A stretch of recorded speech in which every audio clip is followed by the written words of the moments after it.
Welcome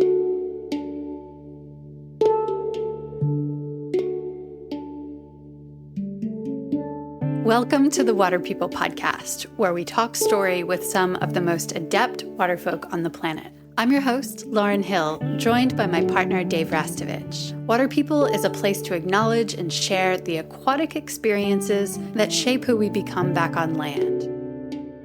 This season is supported by Patagonia, whose purpose-driven mission is to use business to save our home planet. In the spirit of reconciliation, we acknowledge the Bundjalung Nation, the traditional custodians of the land and waters where we work and play, who have cared for this sea country for tens of thousands of years. Respect and gratitude to all First Nations people, including elders past, present, and emerging. Perched atop the high slopes of Ecuador are the emerald Andean cloud forests, where the air is thick and wet and the canopy is a symphony of birdsong. Known as a biodiversity hotspot, these forests are home to 20% of Earth's bird species and more than 15% of all plant life. This was the first home of today's guest, Pacha Luque Light, an Australian Ecuadorian surfer, activist, and storyteller. Raised on a diet of deep ecology and the DIY spirit of her single mom, Pacha earned her first surfboard busking as a tween. She then forged her way into professional surfing as a teenager on Australia's Gold Coast. She signed a big endemic sponsor, was training every day, and making a name for herself as a competitor and as a surf model, until she couldn't do it any longer. The brands she was working with, she felt were too misaligned to her own values. Now in her early 20s, Pacha talks us through what led her to say thanks, but no thanks to her longtime surfing sponsor. She also shares about the search for belonging after her father's passing, vying for a spot in the Olympics, and, quote, understanding that we are called to be part of the earth protecting itself. Lauren, do you remember that time where we had a 10 or 12-year-old little bubbling, effervescent little surf rat young girl come and stay with us in our cabin in the bush? I do. When you were recently new to Australia pretty much too. And yeah, I think I was 25. Yeah. 25? 25, yeah. So you were 31?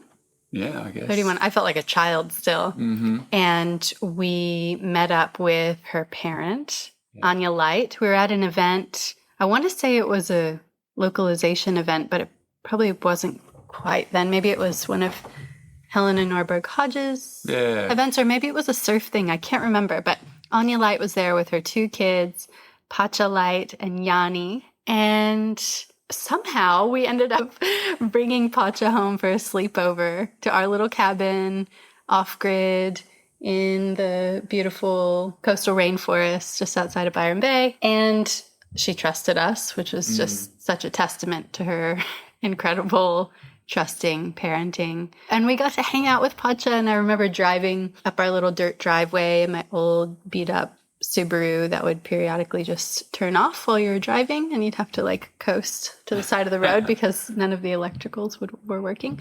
Anyway, we pulled up, and Pacha and I saw a red-bellied black snake crossing the driveway, and we climbed onto the hood of the car and just watched it slither away into the bush slowly. And I still had a bit of American squeamishness, I guess you could say. You've been too many Steve Irwin documentaries. Well, I think about it all the time now, how demonized Australia is, how terrified people from a lot of different countries are of Australia. Anyway, Pacha was not that way at all. She was really comfortable. She had obviously grown up in the bush around other living creatures in a way that I hadn't in sterile suburban Florida. And it was just such a joy to get to chat with her about her blossoming love and obsession with surfing. Yeah, for sure. And it was neat for me to watch you two assume very much a sisterly type of relationship.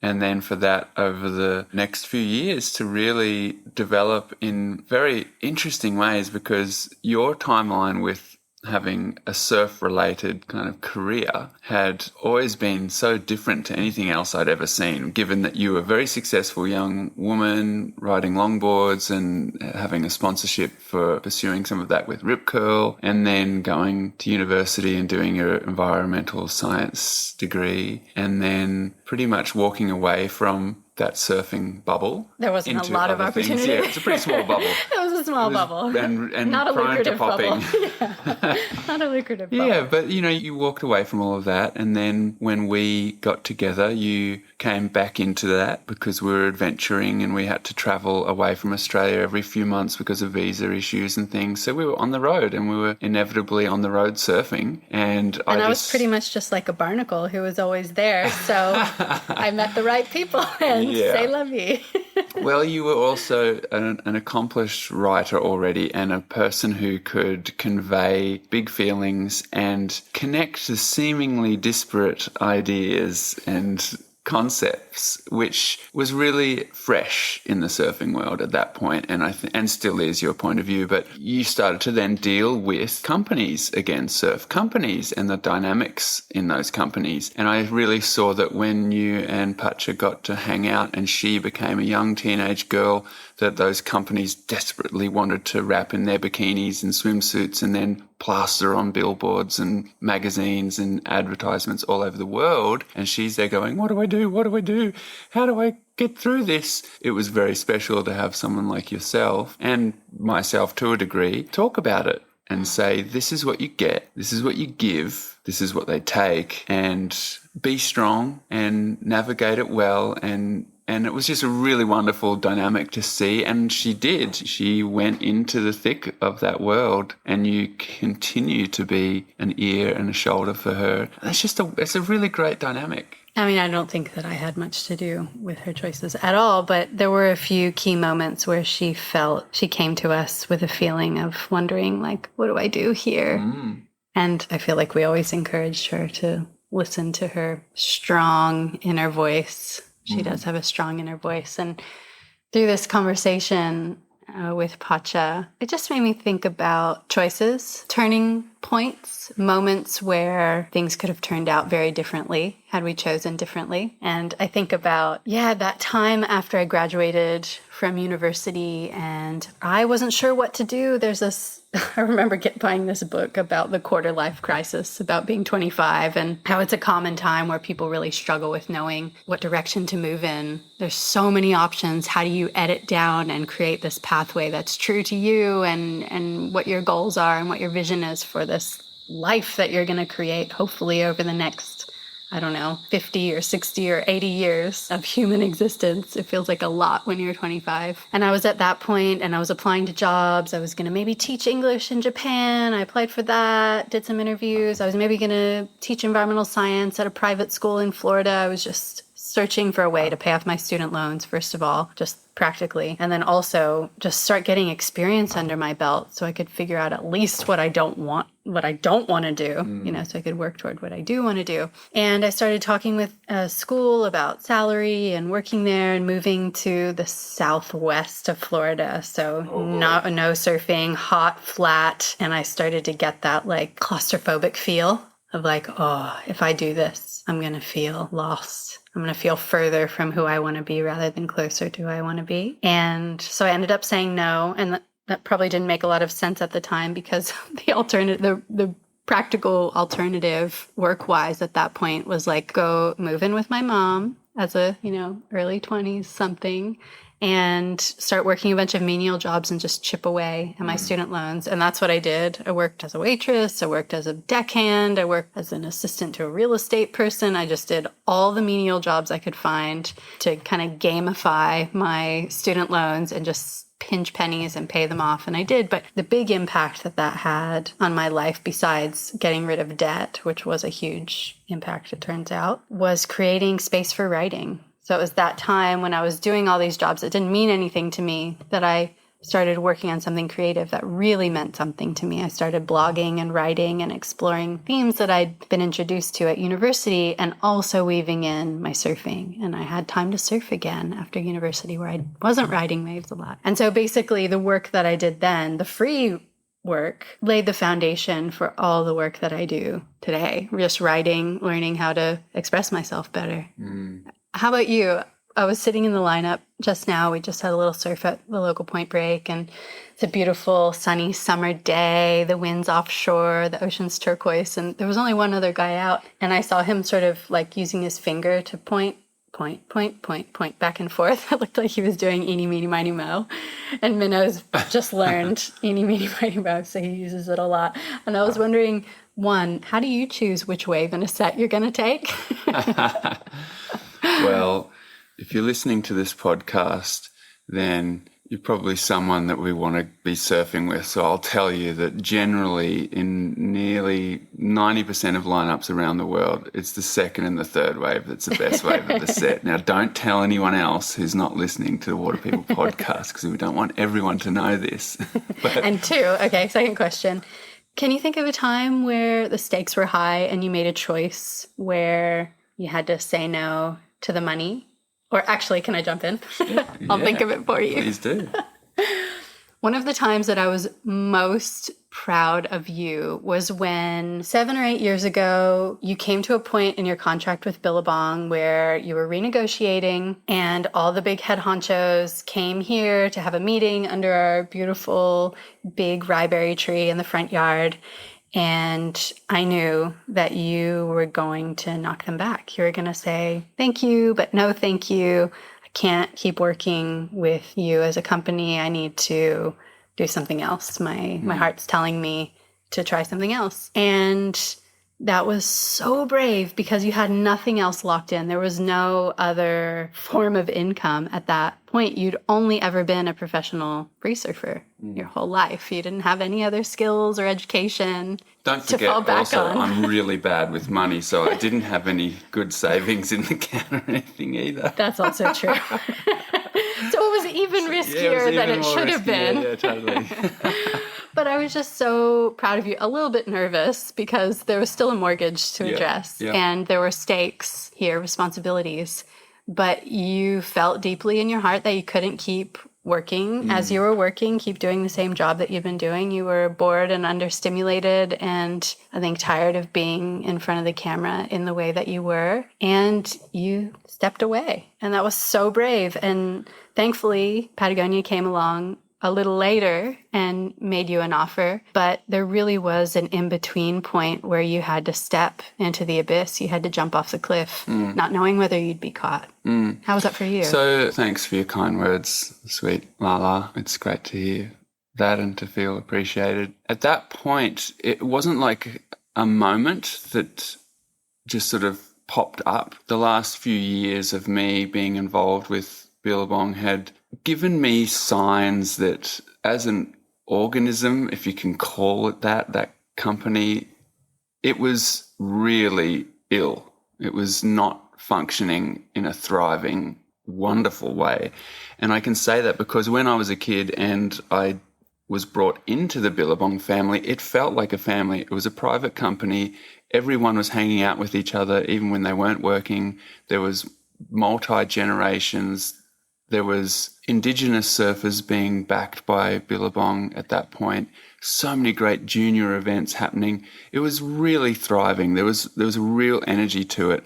Then it went public, and all of a sudden, that company had at the head of that pyramidal structure a couple corporate cowboys who were involved with Qantas, the Perrin brothers, who subsequently fleeced the company and then many years later actually were taken to jail for being corporate criminals. So they came in and then a few key people left and it just felt actually like kind of a steady decline in that family feeling and a steady movement to just business and that kind of suits mentality that people like Phil Jarrett wrote that great book Salts and Suits and talking about the difference between surfers being in these companies and at the core of them and then the suits coming in. And so, yeah, in those last, say, 3 years of Billabong, I saw them literally just pissing away money, just burning it with no real deep inquiry or self-examination. There were these desperate attempts to keep the ship afloat.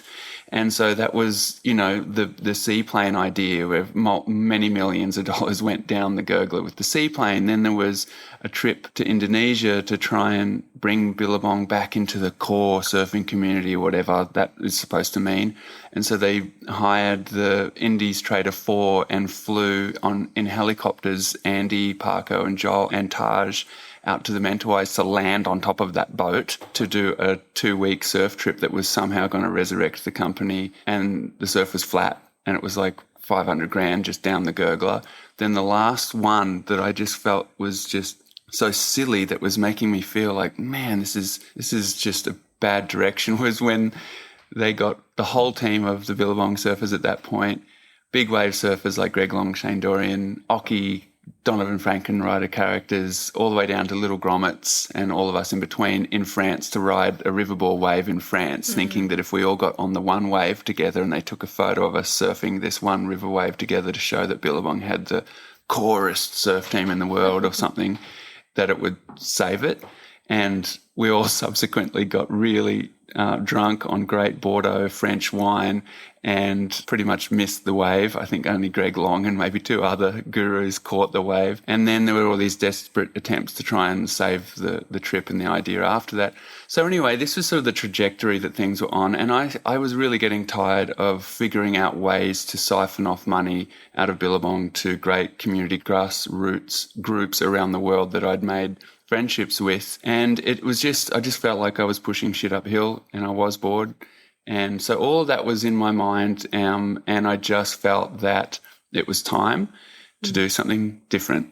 I couldn't sit comfortably in that anymore, and let alone the involvement with a company that's making millions and millions and millions of dollars and isn't that open with where the fabrics come from, how they're grown, who they're bought off, how the workers in the factories are treated, all of that supply chain. There wasn't an openness to going and visiting those places. No, I was asking all the time when they were saying, hey, can you be a spokesperson for this great part of our program, recycled PET board shorts, or we're going to do these wetsuits that have a recycled component to them. And I would ask, yeah, let's do it. Can I go to the very, very start of the whole process and we can show it? It was just a negative. Nope, we're not doing that. So anyway, it was just a systemic thing. There's nothing against any of the people who are involved in any of that. Lots of great crew in their greatest intentions, but it was just the system of a typical corporate structure that was really dehumanizing. And for me, it was just a solid no, I can't do this anymore. And I didn't know what was going to come next. I had a feeling. Remember, I was really looking at the ideas of doing... Yeah, making lays. Yeah, making... Dave's big retirement plan was to make frangipani gardenia, lays for weddings. Yeah, because Byron's super popular place for weddings. So obviously I didn't think too much about what the next steps were, but I just knew that my one right now wasn't going to go in the same direction that it had been. But I really still had, I feel, a lot of experience in the world of surfing and in community work with organisations and groups of people looking after each other and looking after country. And that is something that I have got a deep passion for. And so I didn't want to just fully step away from all of that, but I just couldn't see how it was going to work with anyone in the surfing industry in those ways. At the same time, though, there was a little period there through knowing the Malloy brothers and seeing how amazing the company Patagonia was and hearing their insights into the Chenard family and just seeing the open, honest transparency of their company and their efforts to do better. I was always so impressed, but I just thought, oh, there's no way I'd ever be involved with them. I'm here in Australia, they're in America, they've got their crew, you know. It's often spoken about in terms of mafia, isn't it, Patagonia? Like, yeah, you're in with the family once you're in, but it's tough to get in. It's really hard to get in. They're very discerning. And yeah, so anyway, at that time, when getting back to the thing of choice, for me, there was a big no in one direction. And in the other direction, there was a yes, but there was a yes to, I have no idea what that will be, but I just know that it'll be something more in line and more resonant with where my heart and my head and my gut was at that point than what I'd been doing. And then, yeah, there was a period not long later where all of a sudden a conversation was struck up. And when I had my first request to have any kind of involvement with Patagonia when we were all yarning, I asked, before we do anything, do you think I could go to the start of one of your processes of the gear you make? Like, do you think I could go see where you make your board shorts and some of your surf gear? And there was just this booming, yeah, fuck yeah, even. Do it, let's do it. And that's when we went to Sri Lanka and got to go see the fair trade program and organic fibres and where Ulex rubber was grown on the trees in Sri Lanka that had been collected for decades from the same trees without killing those trees. And the rest was history. So it was just an interesting thing at that point in time that, the next step wasn't clear. And I know for our conversation with Pacha, she has that experience in her life too. And it's a wonderful and scary and dynamic moment in your life, don't you think? When you know that where you've come from is not where you want to stay, but you're not quite sure what the next step is. But it's just a kind of close your eyes, take a deep breath, and just take that next step anyway. It is exciting, and it was so wonderful to connect with Pacha. She's in Ecuador, to imagine how her risk-taking, her gamble on saying thanks but no thanks to her big surfing sponsorship is going to pay off in big ways in the coming years, I would wager. Yes, and it's making for an exciting and vibrant life. You can see it. You can hear it in her voice. She's bubbling. And to me, that's enough proof that she made the right decision, and she's continuing to make those kinds of decisions, checking in and asking herself, all right, how do I feel about this? What do I think about it? And then maybe I'll ask lots of people around me that I trust and love how they think and feel about it. And it's really wonderful. It's really wonderful to see her doing that. And I feel like our conversation was a great moment to check in with her now that she is all the way across the Pacific and in such a different place and culture and still as effervescent as ever. Pacha, Lina, Luque Light. We always begin these conversations in the same place by asking about a time or experience after which you were never the same. Can you share a time like that with us, please?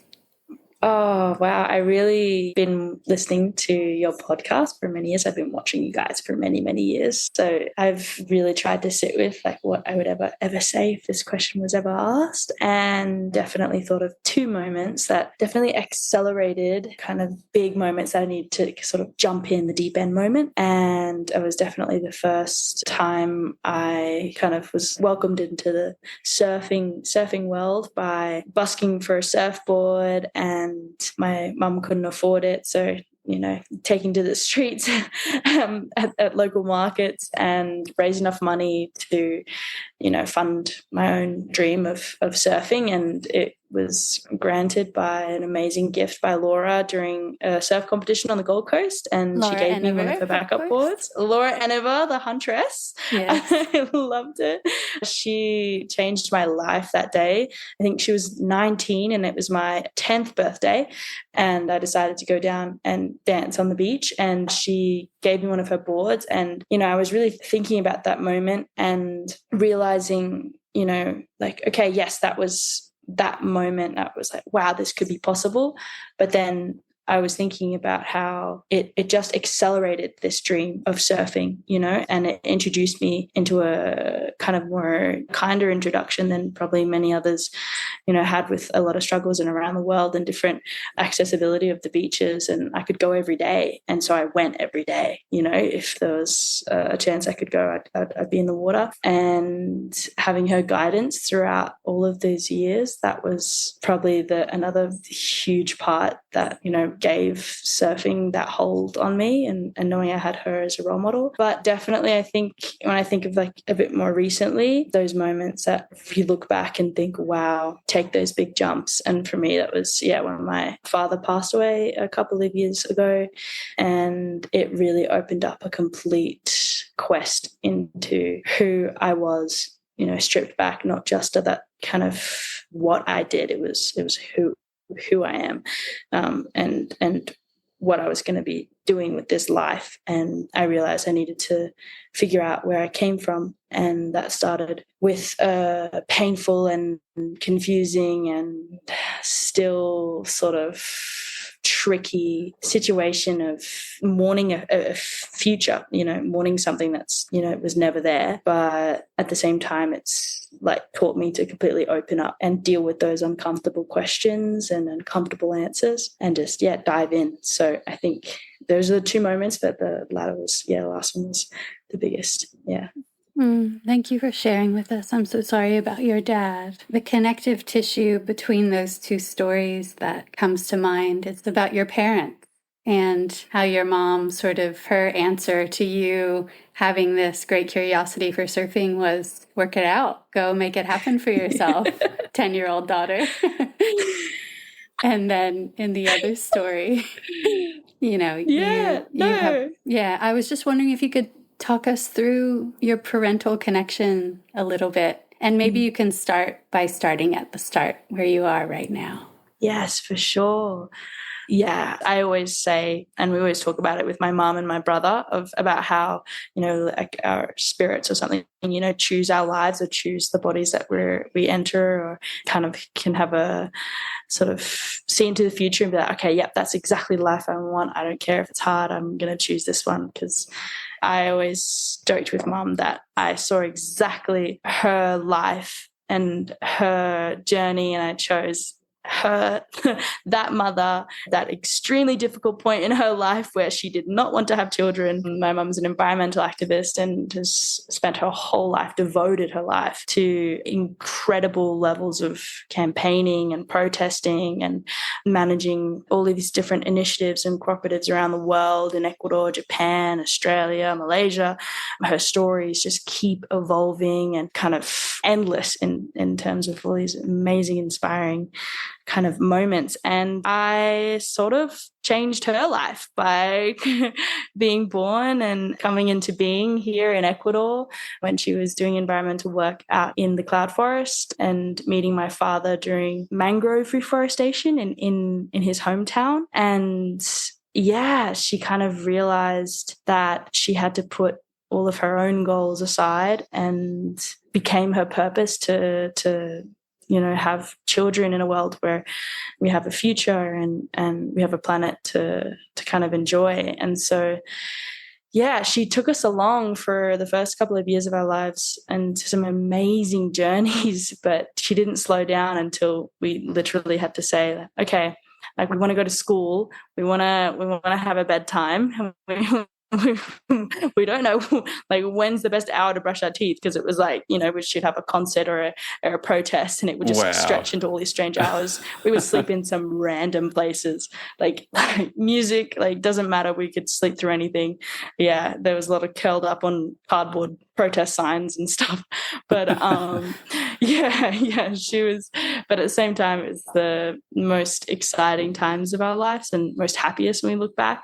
So she decided to settle us down in Intag in Cloud Forest on a house that is an hour's walk from a dirt road, no electricity, and water pumped from the river, and there was no mirrors, and she refused to put windows on the house so the hummingbirds could come in. But it was also fireflies and moths. So she would read us a little book before bed, and she'd have like moths flying into her face and things like that.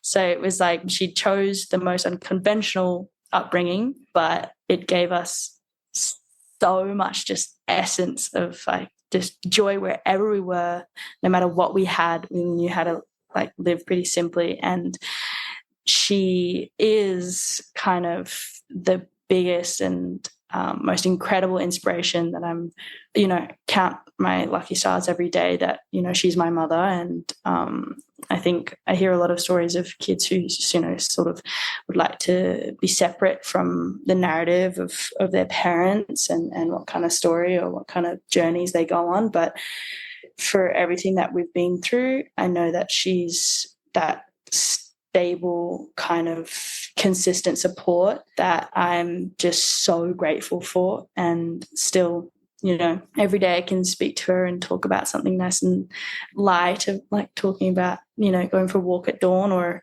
talk about, current threats to different wild places around the planet. It can go either or, and she'd get nice and fired up, and I love it. But yeah. I love your mom too. Your mom is a legendary environmental activist, Anya Light. We just have deep, deep respect for her lifelong commitment to standing up for the planet in so many different ways. Pacha, can you name the top 3 values that you feel like she handed to you that have really stuck as you've sprungboard out of the nest and out into the world? Are there 3 things, or maybe one thing that you think of that you go, yeah, that's guiding me and that's straight from my mama?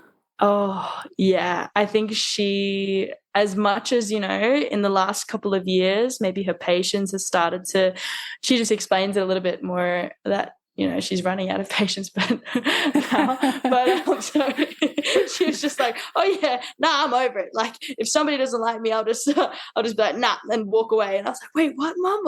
But throughout her childhood, my mum was always the most positive person, always content and sure of who she was and secure in where she was, even mentally and spiritually. So she just could be very grounded and, had this incredible, joy and passion and energy, sort of having that balance. And she really taught myself and my younger brother, Yanni, every situation, to just be greeting it with a smile, be greeting it with hope and positivity. And, even if, would be surfing in our early days, she'd take us out all the way out the back and kind of be laughing as these huge sets would pound us. We'd be like, Mommy, I want to go in. She's like, there's something away.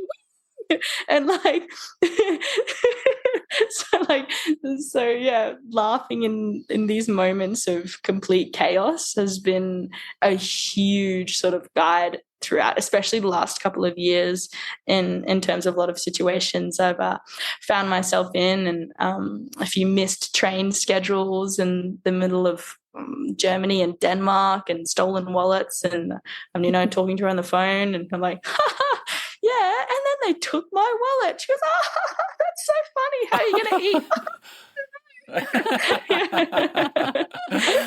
Oh, what a great response. Pacha, do you think that's how your mom came into the world? Do you think that's just innately who she was and is? Or do you think that joy and that lightness has come from doing the things that she loved and really not compromising for so long in her life?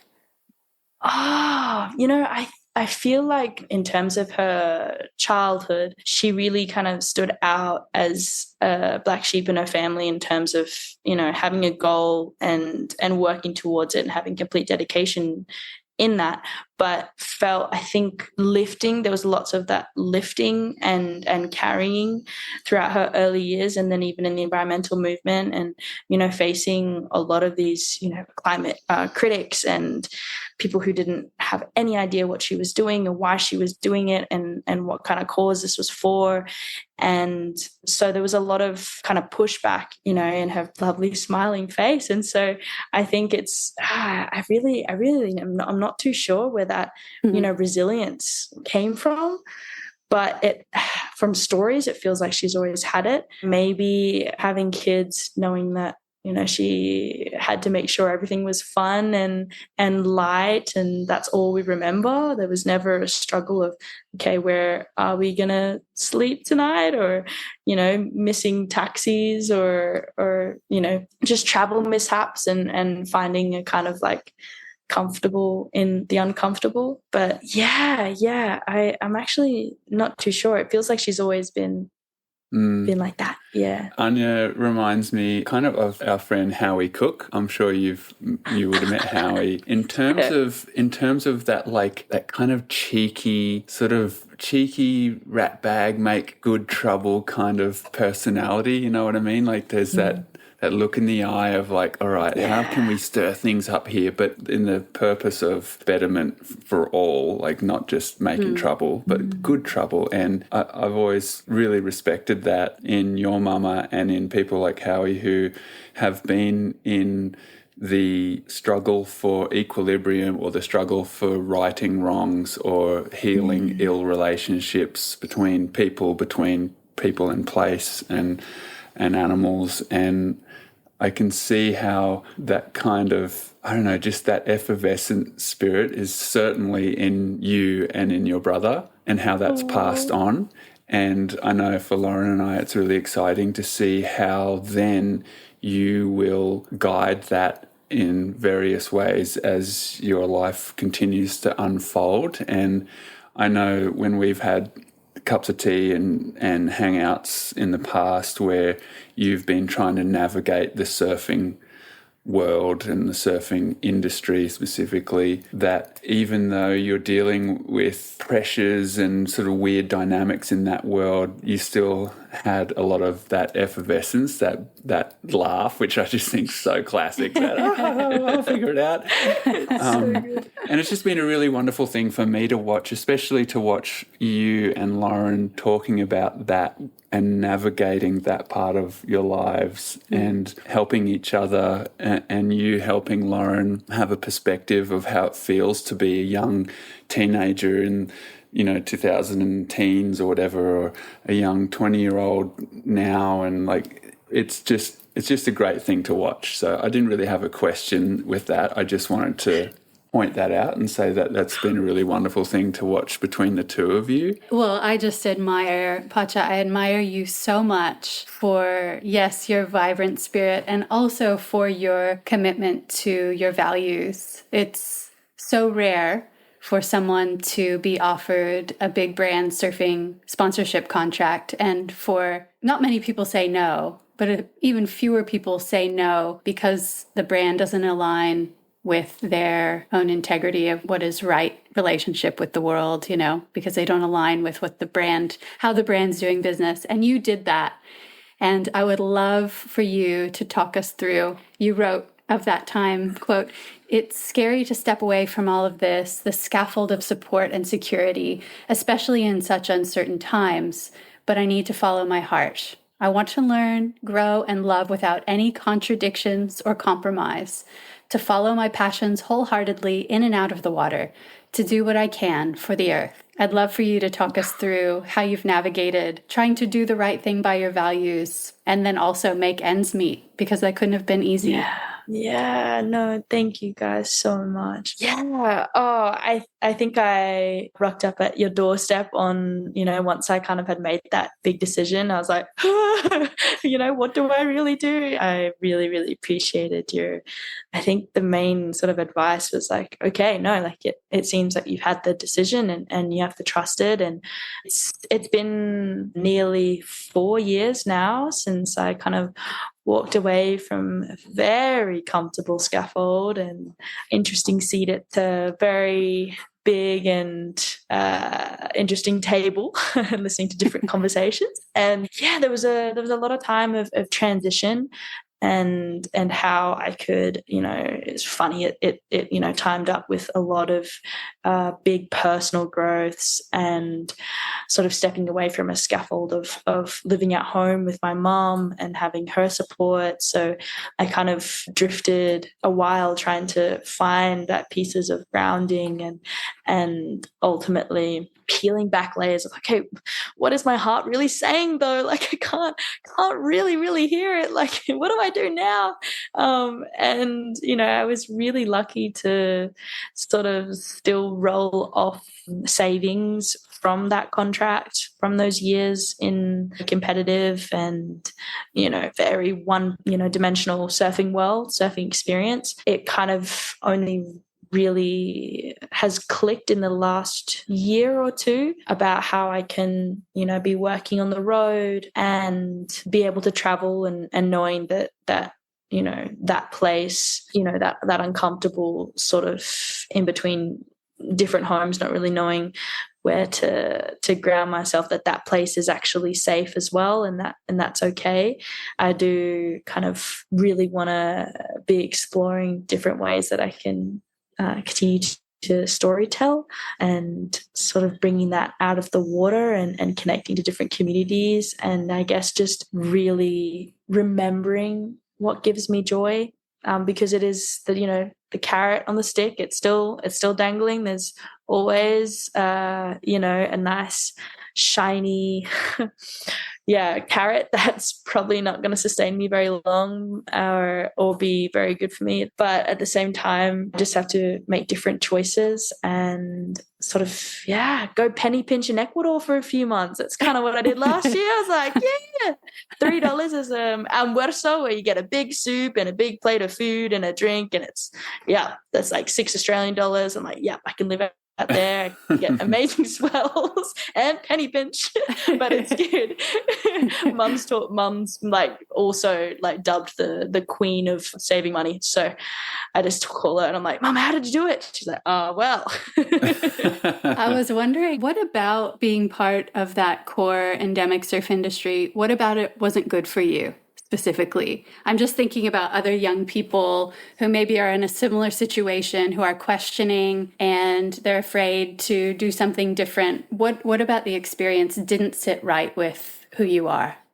No, I definitely, from kind of reliving a few of those core kind of memories, it's knowing that something isn't fitting right, that's something in you is being compromised, where you wouldn't stand in that if you're in any other setting, but because you're kind of the eyes of your bosses or peers who are in that sort of mindset or are comfortable doing that, are kind of like, better get with it or you're out. It's really hard because at the same time, there was a lot of fun in experiencing this different world that I didn't get to do too often, in terms of photo shoots and completely surface level, hair and makeup, like, posted up at the beach all day, and then realizing that flip side of how much work was going into it and how hard the athletes were working, because, we were hired as models on these shoots, but we were contracted as athletes. So in terms of identity, it really messed with my head, but we would be on photo shoots and, the surf would be pumping. And it was like, no, you've got 10 looks today and we're going to be shooting in the middle of the day. That pure exhaustion and frustration of seeing surfers running out and getting good waves. And, it happened pretty much every photo shoot. Those Hawaii trips, that was a huge rock up, 5 or 6 different bikinis to shoot. And we were shooting, we'd shoot at Pipe and we would watch the boys just paddle straight out. And it wasn't even a kind of thing of like, okay, girls and guys, it was just, this is what you're valued as, if not more than your surfing ability. And so we're going to walk up and down this beach X amount of times. And then we're going to go do the sunset hike a couple times as well. Having those moments of like, wait a minute, what am I really doing? What am I really doing here? Like, am I valued like this? And then knowing that you're not. And so it's like, okay, cool. Well, I'm just going to fit in this role. It's such a contradiction, because you're getting all this validation as a young woman in the way that we're taught to get validation through our looks. Mm-hmm. And that's incredibly satisfying. And you're getting paid as a young person. And when you've grown up like you did with a single mom who is pinching pennies, like, that makes a huge difference to your life. It's life-changing. And then also, you're this deep thinking, feeling person, like we all are. And so you're wrestling with these inner conflicts, and it's complicated, isn't it? So we talked about the negative side. What about the positive side? What have you pulled from that experience within the industry that you feel like was valuable? I think it's a lot to do with like carrying people and, being in uncomfortable situations, but trying to do the spin of like, okay, well, let's make this fun. Let's make this light, learning how to fully manage each one of those worlds in a rotation where, I inevitably found burnout. But at that point, I made sure I didn't burn myself out in terms of shooting, social media and competitive surfing. And I think existing in complete chaos and having to adapt to all these different situations it's given me so many life lessons that I'm continuing to put to the test today. But definitely in terms of like marketing and storytelling, in a way, of the incredible creatives that we got to work with, being able to bounce ideas and seek wisdoms, and then of course the team that we did work with, the the family, you know, turned into, especially yourself, Lauren, and Dave. That was the biggest positive takeaway, was that I had these incredible role models, and the sisterhood in terms of individual connections, and, you know, when we could just share some of our like deepest fears, joys, you know, as light as who we thought was cute or not cute, we would all just come together in tears of laughter or tears of sadness, and we really held each other through a lot of that chaos. And I think that was something I'm extremely grateful for. And you know, in terms of freedom, of really standing up for what I wanted to do, and the values I had, I feel like I could have, if it was in a different time, then I may have had a different experience. But I was pretty taken care of in that way. You know, there was a few photo shoots where, you know, there was a plastic in a can that had to hold for something, and I was like, nah, I'm not doing that. Or like a straw in a coconut. There was like the big moment of like this big photo shoot, one of the biggest photo shoots I'd ever done for a summer campaign. And like, all right, here's the coconut and the big plastic straw. And I do definitely get sassy. I found out it's my Latina side. I was like, okay, that's where it comes from. But they hand me the coconut, and I like pick up the straw, and I'm like, no, I'm not doing that.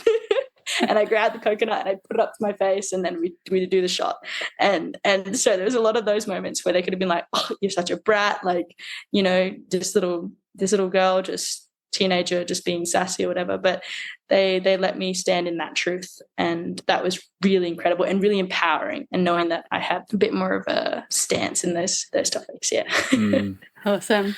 Yeah, it was strange times in that period too, where I feel like a lot of territory was really new, where new ways of speaking, new ways of representing branches of the surfing tree, and long overdue ways of looking into and celebrating different branches of the surfing tree. And, you know, you can see that when you can think of, like, Lauren, your experience of, you know, women's longboarding and just even to the point where you got like big wave surfers eking out an existence as a part of the big surfing organism without having to get a 9-to-5 job. There's lots of little branches of the tree that were being explored and somewhat celebrated, but still I feel like at the center of those companies, at the center of those projects, was very much a California-centric shortboard, shredhead sort of worldview, and all these other things were just little kind of tests or just little tiny forays. niches. Yeah, tiny niches that they do once or twice and then go back to the usual stuff and go back to the low-risk things for the companies to kind of the side hit the bottom shows. line. Yeah, little side shows, you know that, yeah. did you see that film Girls Can't Surf, Pacha? Yeah. So good. Yeah. I think one of the early titles Yes. for it was The Sideshow, which I thought was just spot on in terms of describing kind of what women's surfing was for so long for the surf industry. Sorry, Dana. No, it's great. You're exactly right. With that period, it was, there was just, it was like kind of tokenism and just little forays, right? But right now, there's a different nature to the organism in a way, you know, there's like this crumbling of those scaffolds, those structures, and we have potentially right now the opportunity for all these new things to sprout up, right? So small gatherings of people that might make something that's relatively essential for the surfing experience, or surfboards that pop up who are really experimental and new in terms of being more gentle on the earth and perhaps getting out of petrochemical fossil fuels. And like there's all these little sprouts, I feel like right now, that couldn't really exist years ago because the shadow cast by those huge companies, the Billabongs and the Quicksilvers and all that, was so big, no light was getting down to those sprouts. But right now, in sort of the unknowable, unstable nature of the surfing industry and community, I feel like, all of a sudden there's going to be a lot of things sprouting up. Can you... It's new life, Yeah, can you give us an insight into that? And have you experienced anything exciting in your world that feels like that, like little companies that are popping up doing something exciting, little individual communities or singular people even, like just anything that's lighting you up that feels like that. That's an exciting new direction. Yes, no, that's so beautiful. I love to, start to imagine those new little seedlings finding the light, finding the water.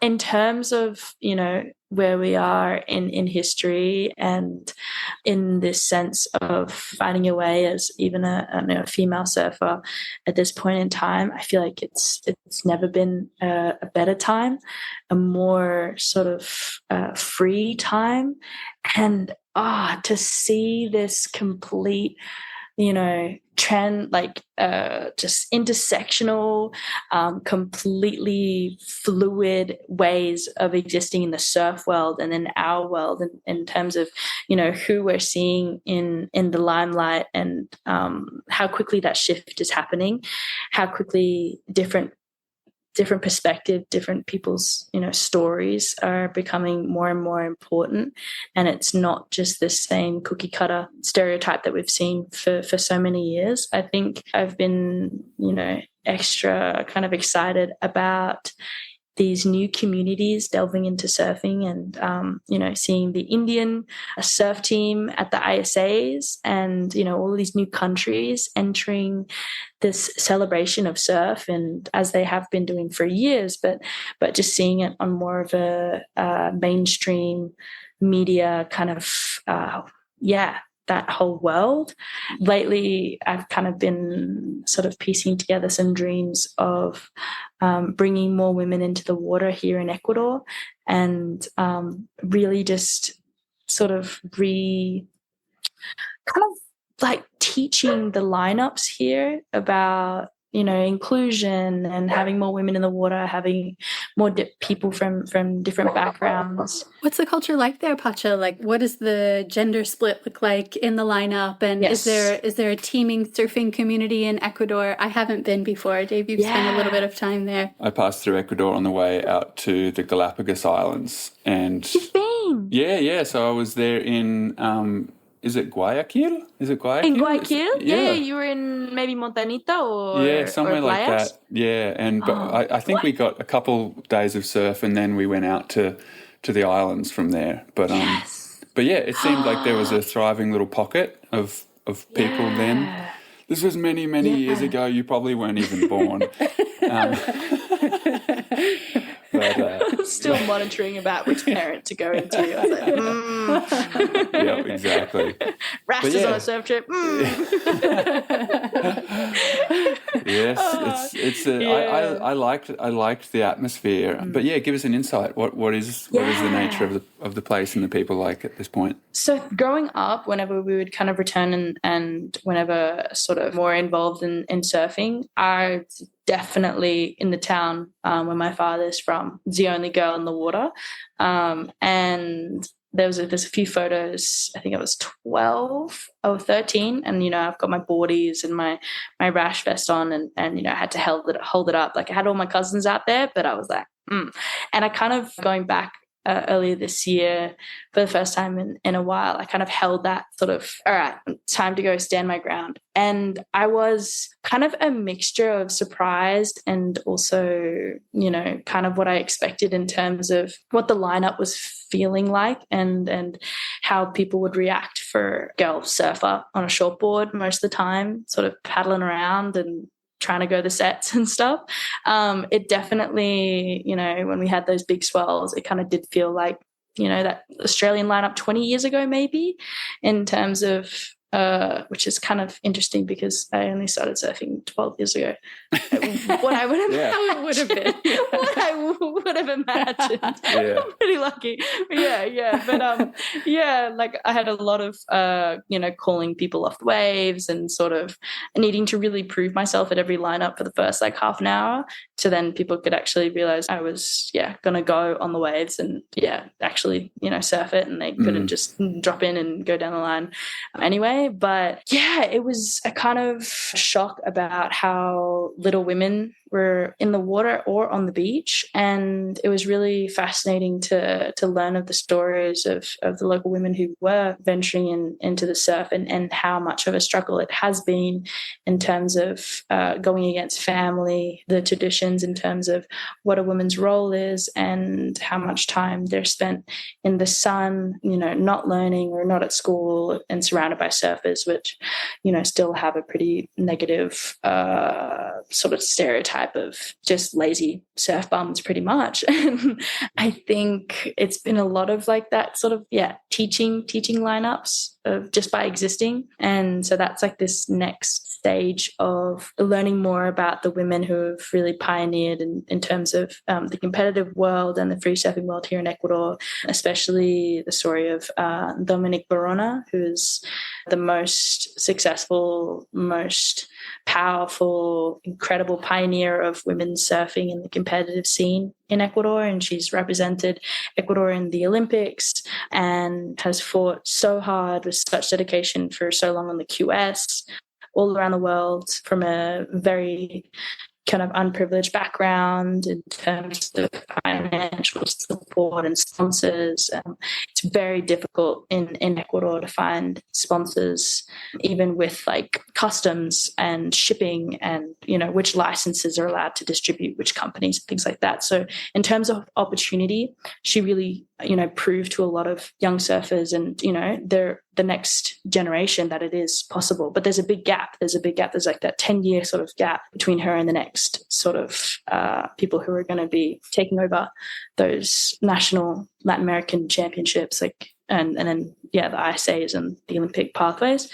But there's definitely this sort of underground buzz and underground empowerment of women returning to the sea and finding their own relationship with nature and not being sort of guided by, say, their boyfriends or their husbands or their fathers, that's going to come from them, and that relationship's going to be lasting longer than anything that we can really put into that sort of category. And I think at the moment there's some interesting things in terms of national security and where Ecuador has sort of been as a whole country in the last couple of years, as unsafe or safe it could be, or that there's still this push for joy in nature, and that's seen with all of these environmental campaigns to protect beaches, forests, rivers, and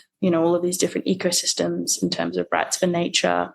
There's now a water protection kind of legislation coming in the Galapagos, all of these amazing conservation efforts being replicated on the mainland of Ecuador. It's sort of showing the world they prioritize this relationship with nature. And so I think being able to sort of bring that into a physical form of taking women going for a surf, having this celebration on the beach and showing that it's everybody's place. I think that's like this next step to bringing kind of it all unattainable place into something more real. Yeah.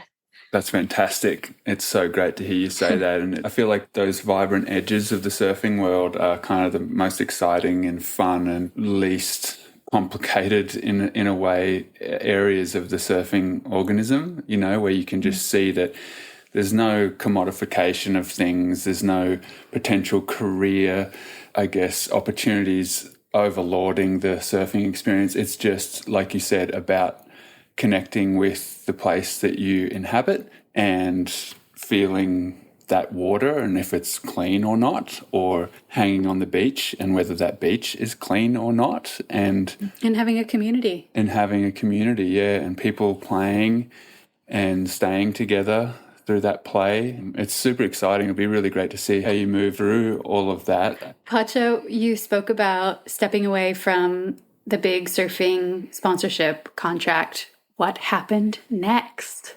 Ooh, like in terms of what did you do? What did you do with your time? So you're traveling around the world, doing photo shoots, competing, basically your time being dictated by what a brand needed. What happened when you had complete creative control over your entire days? I feel like it kind of did time with the whole shutdown and big pause of COVID. And so I kind of honestly went through huge personal growth. And I ended up going through some pretty wild health issues that actually brought me out of the surf. And I didn't surf for many months. And I didn't know what was wrong, but I had this intense fatigue and a lot of doctors and blood tests. Kind of later, I found out that, I was very, very, very depleted and sort of had to just completely restructure everything that I, had set out to do, like a certain diet. I was very strict vegan and just a lot of things in my life that I, prioritized that I didn't really need to. And I kind of lost myself in that process. I had all this time, and yet I kind of, just ping pong from each idea and each fantasy of, either starting a business or, making a movie or, I put a lot of time in trying to do a website or get into social media more and trying to find this different world that I could make a revenue and sort of survive into. Just staying busy, but without that big pause of realizing what I was staying busy for. And when I kind of was forced to stop, my whole body just kind of shut down a little bit. And I had like all the naturopath visits, and they're like, you got to do something, you got to chill out, actually chill out. So I was like, okay. But yeah, for 6 months there, I had to sort of redefine what surfing meant to me and how I was going to exist in that world and what the surfing industry really kind of was going to offer. And it didn't really click until I left and until I was traveling, that I knew that surfing was still an incredible part of my life and gave me so much joy and connected me to so many different people and communities and overall nature, and that it was my purpose to do it. But that daily kind of time, it was uncomfortable. I was uncomfortable not having a schedule, not having a structure. And so I tried to replicate it in ways that it had true, deep meaning for sure, but it wasn't the right time for me. It wasn't the right fit. And so just quietening down that noise and being okay to sort of not see like a trip coming up or not having a video or a post to do, that was really big in terms of learning to sit in that uncomfortable space. And now it's kind of, definitely revved back up again, but it's also taught me that I can find those times of resetting and refueling in a different way than I did when I was competing and traveling and shooting and stuff. It was finding the deep, slow moments and focusing on breath. You guys remember me as a child. I was never really one to be very zen. That was always my brother. Me and mum would be kind of just sitting there with jitters and just so excited. We're so excited. So busy. Yes, exactly. Please stay tuned while we take a quick break to acknowledge the folks who help make our podcast possible. If the first 50 years were an experiment, to prove that a business could be responsible and successful, turns out it's not just possible, it's profitable. So what's next? What's next is simple. It's human-powered, and it's finding the joy in doing difficult things. What's next is turning capitalism on its head and putting all our money where our mouth is. What's next is unstoppable. Thanks to Patagonia for their continued support this season and for prioritizing purpose over profit to protect our wondrous planet, our only home. Sanuk has been advocating for a more playful and inclusive surfing culture for more than 2 decades while crafting some of the comfiest footwear around. Thanks for your support, Sanuk, and for encouraging water people around the globe to protect their happy places. Learn more about Sanook's partnership with the Surfrider Foundation at sanook.com. Your Instagram feed now is full of surfing imagery, but also lots and lots of social and environmental projects, like running for old growth forests and replanting mangroves. What organizations, what work is lighting you up right now? I was working a lot with Mingas por el Mar, which is a sort of beach plastics cleanup and educational group here in Ecuador, run by this incredible woman who does a lot of free diving. Just seeing how she's united so many different communities and works with so many local governments as well. So kind of bringing that next level of change. But it has been so many incredible groups. I've loved supporting and watching women of color in the States and those surfing groups and communal spaces for women. Are you thinking of Textured Waves? And yeah. Give us some names. Yeah, there's the Textured Waves cruise. Oh, they're my favorite. I got to surf with Danielle when I was in California. Oh, she's just such a light, and been loving, I think it's Black Surfing in Rockaways is the Instagram. And, Guy leads a bunch of communal sort of surf experiences for a lot of the youth out there. And I've been involved with a crew here in Mompiche on the coast of Ecuador called Diga, run by my friend Sol. He takes these kids out for these surfing experiences, but then bringing them into the mangroves to do culture kind of exploration with an educator from another town who's, like singing and explaining why the auntie crab has a relationship with the uncle mangrove and how when the mangrove moves, like the crab moves, and like just this beautiful kind of real life action where you can see these next generation, these youth, as teaching, in their own ways by listening in these sort of experiences to then go and share it with their parents or their other communities. I think seeing a lot of those youth-led climate action speakers and activists. There's amazing sisters out in the Amazon here in Ecuador, Helena and Lina Gualinga. They've been doing such imperative work for forest conservation in Latin America and especially in Ecuador. This network of people doing incredible things and not needing to be doesn't need to be compared or measured in terms of, this person's speaking at the UN conferences or this person's organizing a little surf get together in their community. It's like they're all having their ripple effect and knowing that there's no boundaries in terms of who can sort of stand up for what they believe in and that they're welcomed and they're held. That's been just so energizing.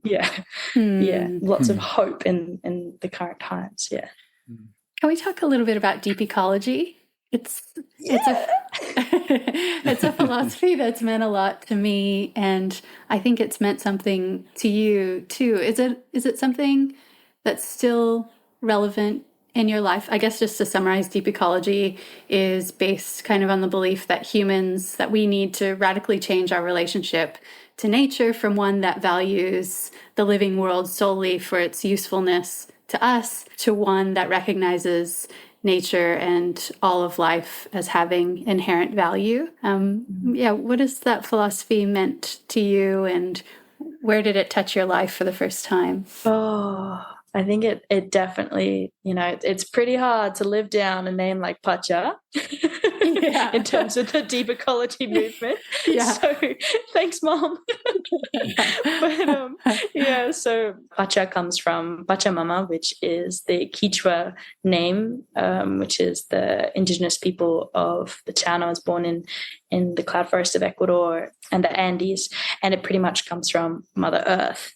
And introduced from a really young age, understanding Pachamama, that's my mother, that's our mother, that this incredible earth that we're, gifted every day, by breath through water, through this, consistent life and this cycle, it's a part of us as well. And I always thought I needed sort of science to connect it and for it to feel a bit more plausible of, not just this like, okay, like that tree right there, we share DNA, but like how much do I really, do I resonate with that?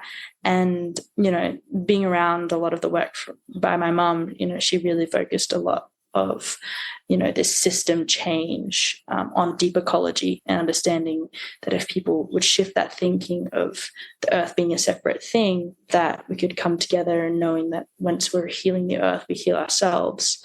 And for me, it really became a bit more personal once I started surfing. And once I really understood how much the ocean was teaching me, holding me, sometimes absolutely wiping me out and making me eat the sand, sand literally becoming a part of me too. But yeah, it was this complete humility in a sense that,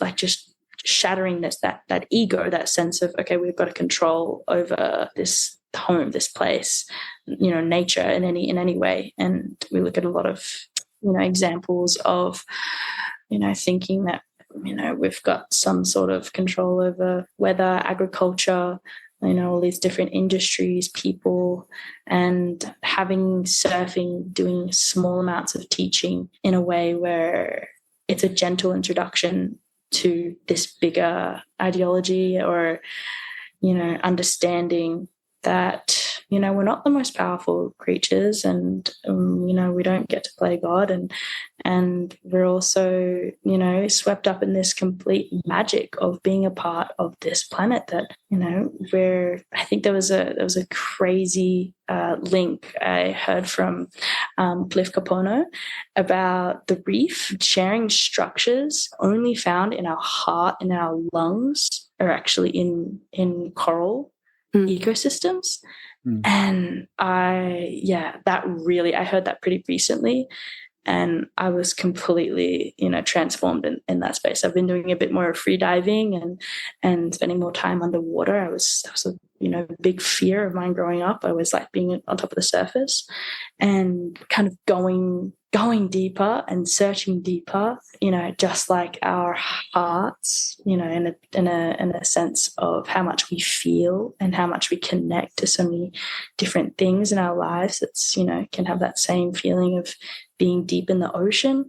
I found like that another connection, and yeah, I feel like in terms of hope in the climate space, that deep ecology is one of the biggest answers and ways that we can all share this joy. Yeah. Yeah. It's so inspiring to hear you say that. And I love seeing how deep ecology is still quite relevant today, even though it's kind of a tricky space because of it. Deep ecology is very white, very Western past. Yes, that's the other side of it, 100%. Yeah, that it all stemming from indigenous cultures and indigenous wisdoms. Yeah, and I was so excited to chat with you about this because of the way you've experienced the world, having grown up very much connected to indigenous ways of being in Ecuador, living on the land, living in a way where you don't really need to talk about deep ecology because you're living deep ecology, and then also having this parallel life on the Gold Coast of Australia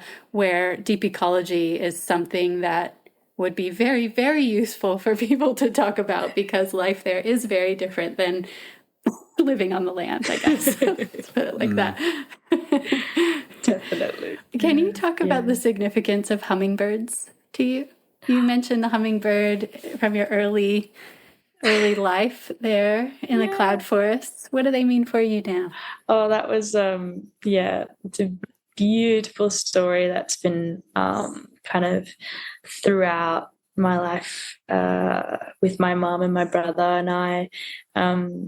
we were told this story about a hummingbird and saving this forest on fire. So I'm pretty sure it was shared to us by Alki Tutuanya. I'm pretty sure is how I pronounce the last name, but I might have to double up on that. But it was shared by my mom, kind of given permission to share throughout Japan, throughout Ecuador, in terms of her environmental work, through song, about connecting to these next waves of hope in a dooming kind of climate crisis. But it's an Indigenous story. It was told by the Quechua peoples, but it's also a pretty universal Indigenous story, and was then taken over and done into an incredible book by an artist, I think from Canada, and retold around the world. Early memories of it was maybe when I was 5 or 6, and my mum would do these tours in Japan, and so we would begin our song, which we would kind of sing in Japanese, English, and Spanish. And so we would tell the story in the beginning of the song in English, and then we tried to remember it in Japanese. But yeah, it's the story of Kurikindi, which is the name of this hummingbird. And one day the whole forest is on fire and all the animals rush to escape, and they all escape except one small hummingbird who sees the fire and goes into the lake to pick up one drop of water in its beak and to put it on the fire below. And it goes back and forth and back and forth, and all the animals kind of stop once they're, safe and away from the fire. They're watching this hummingbird, laughing at it. What does this hummingbird think he can do? What kind of difference does he think he can make? And this hummingbird hears them and turns around and he says, "I'm only doing what I can do." And that's pretty much that story, that, this hummingbird continues to put out this fire, knowing that it doesn't know if it's going to be making a difference or not, but it's doing what he can do. But, but yeah, so. So beautiful. It is such that story, we were telling it and sharing it and holding it for so many years. And whenever I think of, these Indigenous wisdoms, it's this story of Kurikindi that I really hold on to. And, these hummingbirds in Ecuador, there's so many incredible species. And yeah, they always make me think of Kurikindi. Yeah, it's a very, very big part of, connections to Japan, Ecuador, and my mom, and where kind of the story came from. So you're on this journey now, Pacha, to reconnect with, you've said, who you are, your past, moving into your future. Can you talk to us about why you're in Ecuador now and why it's been an especially emotional returning there? I'll quote you to yourself before you jump in. Quote, "I've always had this absolute unwavering feeling that we would have so many years to sit and talk. We would just be able to tell stories and laugh. Accepting the past filled with confusion and time apart, but so much hope for the future. I realize I'm lucky to have had those moments anyway, those beautifully hilarious moments lost in translation, but love all throughout our childhood. We pretty much could only say and understand, 'I love you, te amo, te quiero.' And that's something I've never doubted. You gave me love that poured so purely from your heart. It's a gift you gave to many, and it's this love that we dearly miss. Of course, I wish for more, but it's this time for adjusting to this world without you. Can you talk us through how you've been piecing together your connection to Ecuador, to your dad, to your family, and what that means for your future?" It's a big one because it still feels unsolved in my relationship with my father. And, there's these constant waves of a lot of forgiveness, a lot of empathy, and how it would, feel to have these children around the world, and not be a part of their lives. But it also goes straight back into, he chose that, and that then ripples into this frustration of how could you choose that? And, I've been blessed with a mother who would do anything for her children and sacrificed so much to give us this life full of freedom. And yet, there's this piece of selfishness of how he dealt with bringing life into the planet and not really having a role or not being there. And, this was all accelerated knowing that there was no more chances to ask him these questions when he passed away. And the thing is that he'd always had these health issues, and we would always sort of be told about his potential, passing. And so it wasn't a foreign sort of idea, but it also hit really, really hard the fact that there's no more time anymore. There's no more trip to go and set him down and to, for me to finally learn Spanish, because it was still 21 years at that point where he hadn't learned English. And, it's hard in that way of finding worth of, okay, am I not worth somebody to learn a language to be able to communicate with me? And I think it was hard on the rest of my family in terms of that sense of worth. But I knew that no matter what, this was another sign that I had to go back and I had to face it. And that if he wasn't going to do it, and if he, in a way left the planet and left this, physical world, then okay, he's in this human form. He can't be that person that anybody wants him to be. Any of his children or any of the partners that he had, he couldn't do it. And so if he can't do it, that I have to do it. And it pushed me for that first jump of asking for a ticket. I was going over for a work trip in Switzerland, but I knew I needed to get back to Ecuador to face it all. And no matter it being so uncomfortable and so heartbreaking, I wanted to feel it. And I think it didn't really ever connect this relationship with Ecuador. It never really hit me the same way it did when I returned back after he had passed away, and knowing that there was nobody else to guide me. There was nobody else to hold my hand, that I had to show myself. I had to teach myself. Yeah. Oh, it was so huge. And I never forget landing at the airport, knowing that there was no way that, things could bring him back. And, on the first day of arriving to Bahia, my family took me straight to the grave. And it was just okay, a year of mourning when I was in Australia, and I had to I sort of put it on hold, and then going to Ecuador and being yeah, here it is. And that's kind of what Ecuador really was to me, was just complete. There's no hiding the truth. There's no hiding anything nothing covered in, sugarcoating anything. It's just life and death. Here you go, right here. And you have to deal with it right now, because you have to take care of yourself for the next 6 months. And so that jump into a reality that I probably wasn't ready for ended up timing that big trip to Ecuador to going back to Europe, and actually meeting a half brother and a half sister that I had never met before, with really important and interesting life journeys in itself.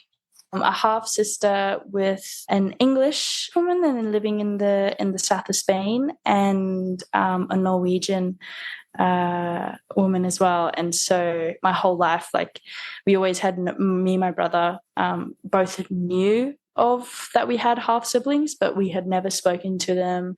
And it was also an interesting relationship, because in all honesty, there was a bit of jealousy of why would he have more kids if he can't take care of us, and why, were we the first and didn't want to be just that sense of worth. And then when I visited them, they're both younger than me. I'm the eldest, and my sister's 18 and my brother's 15, and they had this whole life questions of, were the first two kids the most loved? Did they get a better relationship? And it turned out we all had very similar experiences, and it was only through the passing of my dad that we could really go into it and hold ourselves and kind of be there for each other's anger, grief, happiness and laughter, everything that came up, that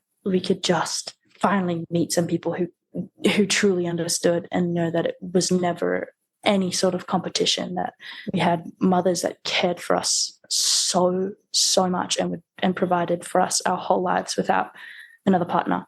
and that strength in who we are because of them, you know. And so I think it must have struck my mum as a bit of surprise, have this sudden interest in going back to Ecuador, and, you know, sudden pride in this, and knowing that connection was somebody who didn't show up.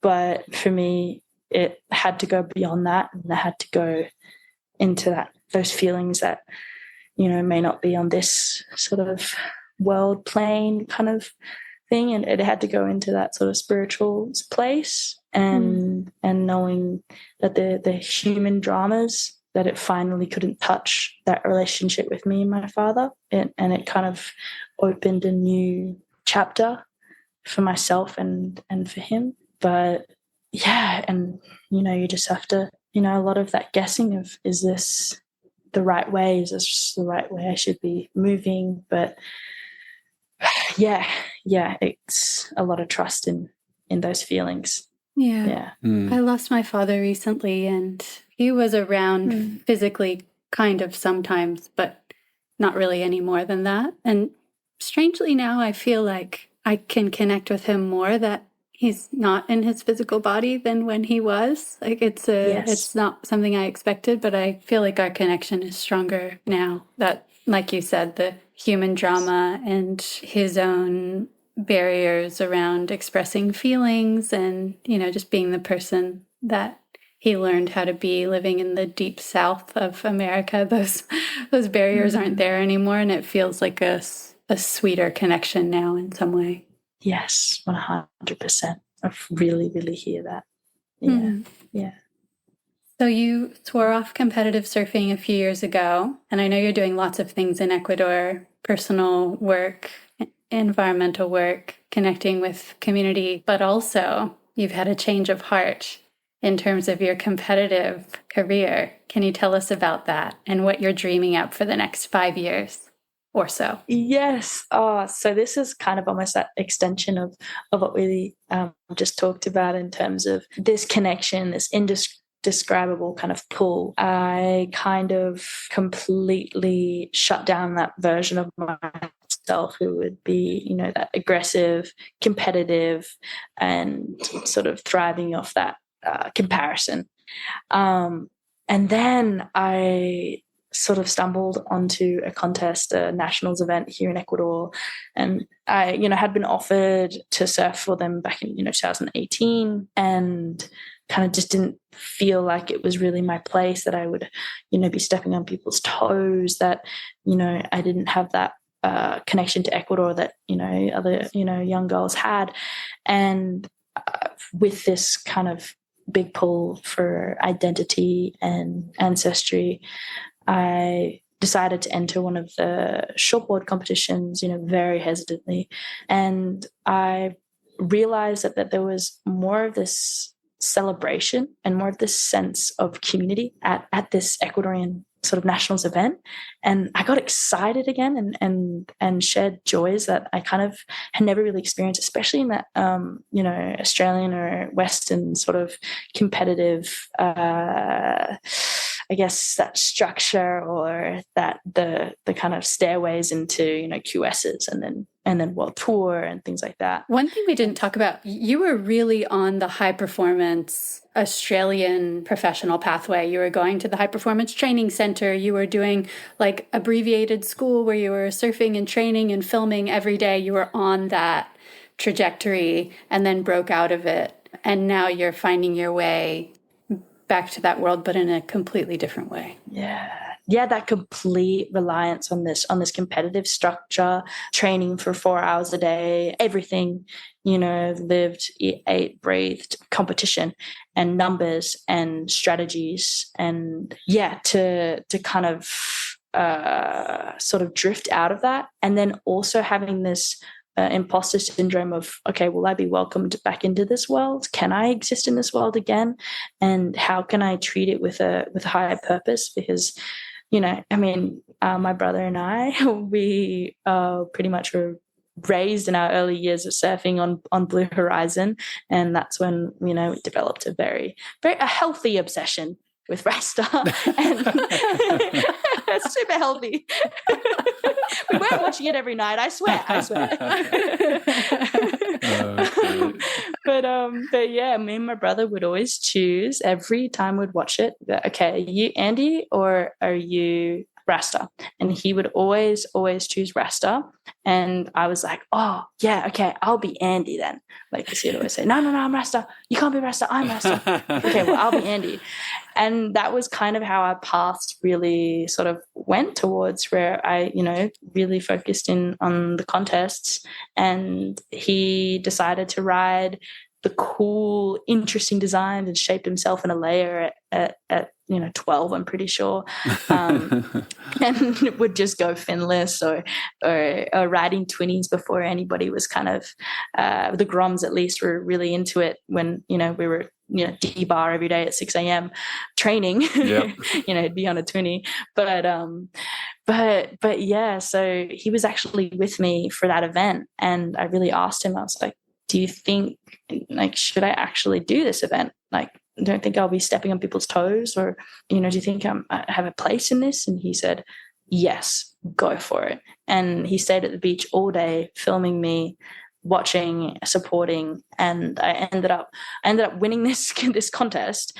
And then the Ecuadorian Federation was like, all right, she's ready. You have to do the ISA kind of stairway pathway into the Olympics. And it was the first time where I had a really big decision in terms of the surfing career.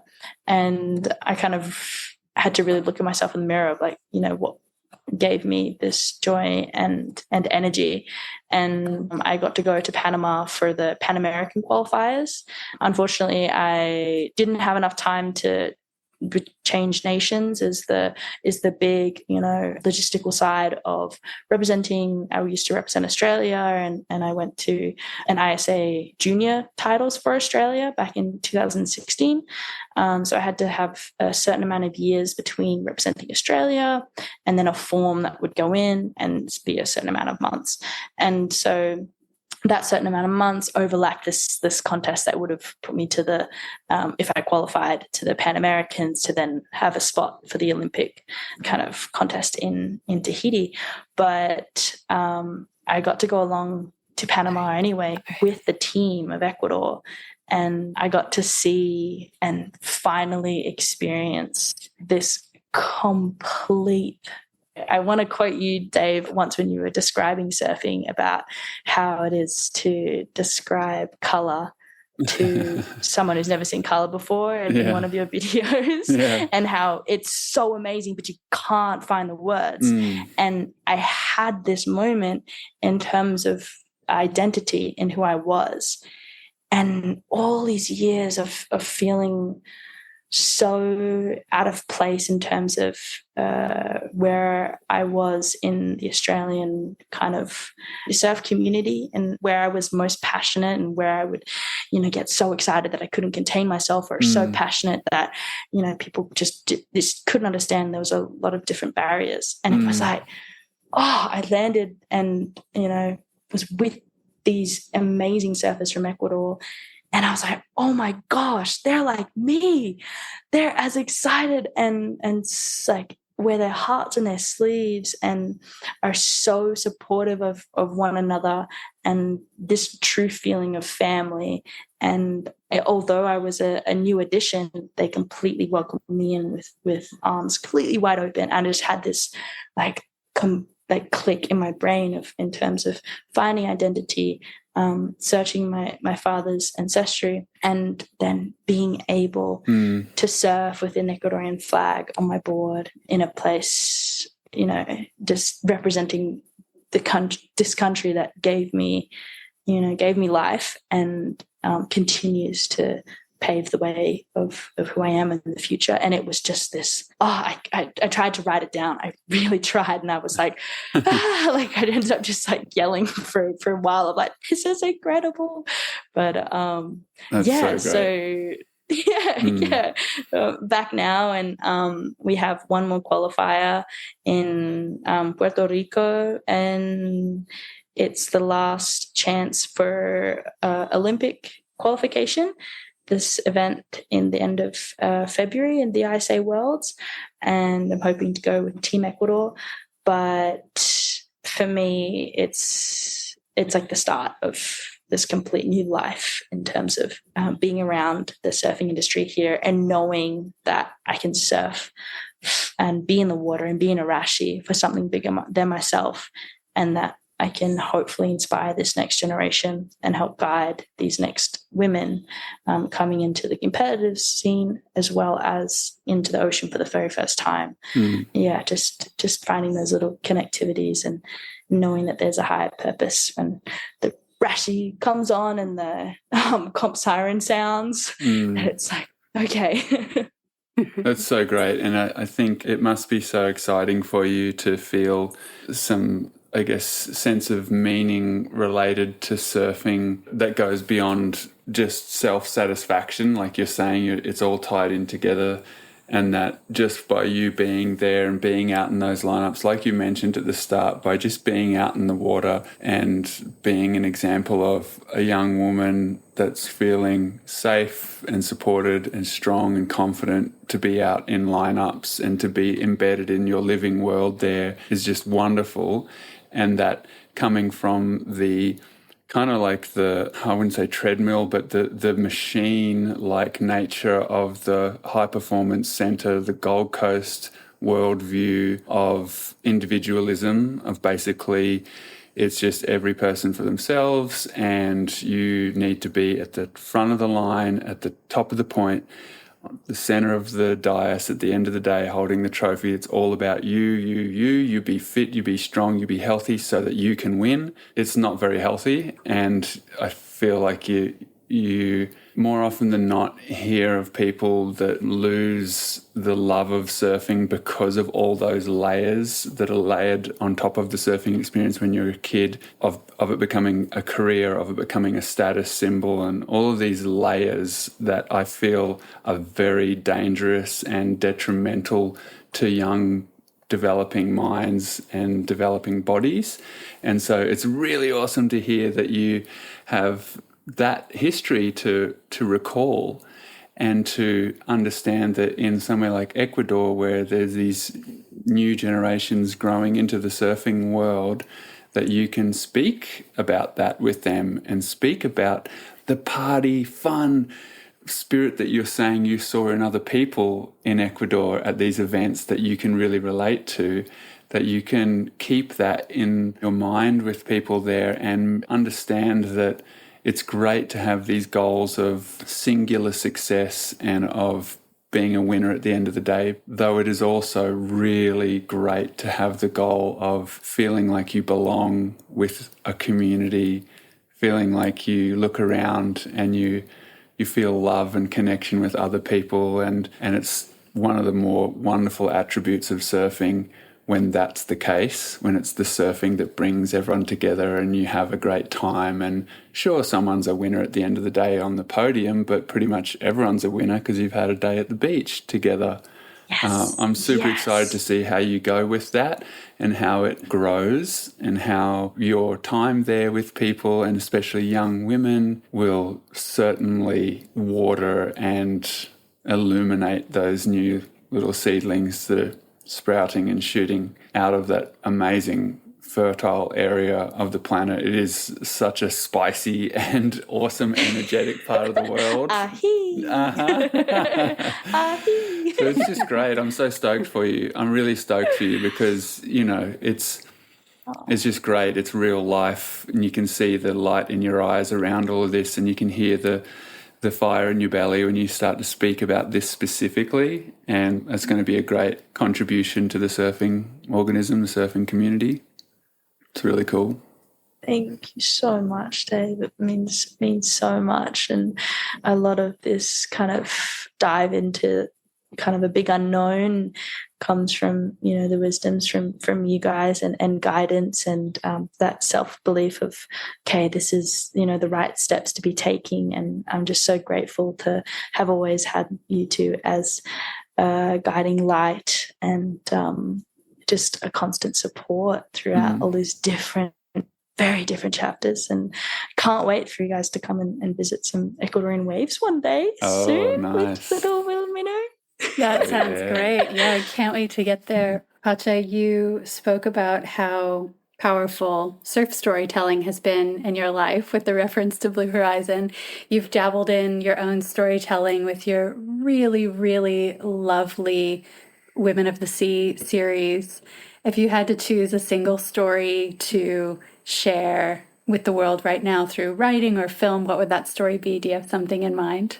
There is something that it's in a very far away future, but a hopeful one day, next part of the Women of the Sea. We're hopefully, going to be bringing it into sort of immediate community women groups in Ecuador, women of the sea, bringing more women to the ocean. But there's an incredible story from the southern western coast of Colombia, and a bunch of women are actually running their own kind of cooperative to farm conchas, so like little shells and kind of mussels, sort of like pippies in the mangroves. It's all over that kind of northern part of Ecuador, but there's a group in the southern parts of Colombia who are creating an alternative income from their partners who are involved a lot in the coke industry and farming the coca plant, and the amount of chemicals used for that affecting these conchas, these mangrove ecosystems. And so they're protecting the mangroves and having their own separate income from their partners and being independent in that way. And they've started their own foundation, and I reached out to them because I was like, I have to go and see these women, and maybe there's like a connection of bringing them into the water for some waves. And unfortunately that kind of area it's incredible but super remote, many days of car and boat rides to get to these little coastal towns.